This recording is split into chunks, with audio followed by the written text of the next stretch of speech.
এয়া অসমৰ মাননীয় মুখ্যমন্ত্ৰী ডক্টৰ হিমন্ত বিশ্ব শৰ্মাই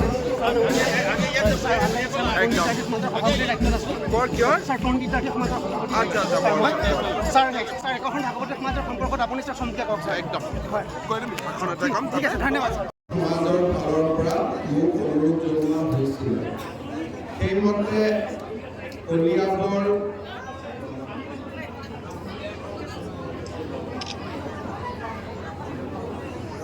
কলিয়াবৰ বেবেজীয়া এই গোটেই স্থানখিনি আৰু ৰংঘৰ এই তিনিটা স্থানত তিনিটা অনুষ্ঠান নিৰ্মাণ কৰি দিয়াৰ বাবে মোক অনুৰোধ কৰিছিলে।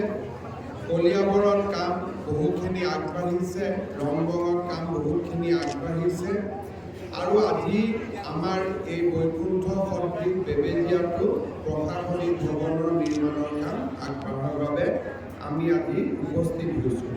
মই আশা কৰিছোঁ এই প্ৰকল্পকেইটা সুন্দৰকৈ হৈ যাব।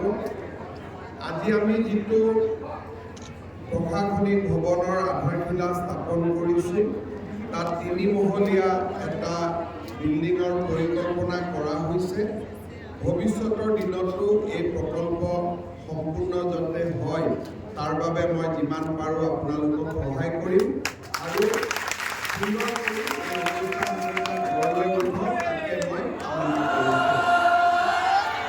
আজি নগাঁৱত মই বহুকেইটা কাৰ্যসূচী লৈ আহিছোঁ। দীঘলীয়াকৈ মই কথা ক'ব খোজা নাই, কিন্তু আপোনালোকে যি মৰম আদৰ দেখুৱাইছে তাৰ বাবে মই ধন্যবাদ জনাইছোঁ। মহাপুৰুষ শ্ৰীমন্ত শংকৰদেৱে আমাৰ জাতিটোক যি নাম দিলে, যি আমাক চৰিত্ৰ দিলে, আদৰ্শ দিলে, যি আমাক প্ৰাণ দিলে, সেই মহাপুৰুষজনাৰ আদৰ্শৰে আমি সকলো আগুৱাই যাব লাগিব।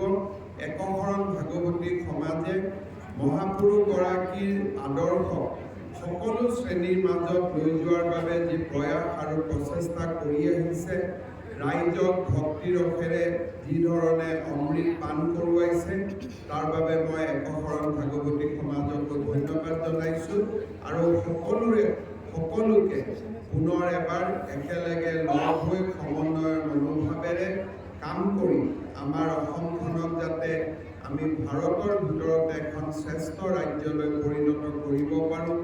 আধ্যাত্মিকভাৱে, শৈক্ষিকভাৱে, বৌদ্ধিকভাৱে, বৈজ্ঞানিকভাৱে, ক্ৰীড়াৰ ফালৰ পৰা সকলো দিশৰ পৰা আমি যাতে অসমক ভাৰতৰ এখন সৰ্বশ্ৰেষ্ঠ ৰাজ্যলৈ পৰিণত কৰিব পাৰোঁ তাৰ বাবে সকলোৰে সহযোগিতা কামনা কৰি মই মোৰ বক্তব্য সামৰণি মাৰিছোঁ আৰু আপোনালোকক পুনৰ এবাৰ মোৰ সেৱা আৰু শ্ৰদ্ধা জনাইছোঁ। ধন্যবাদ।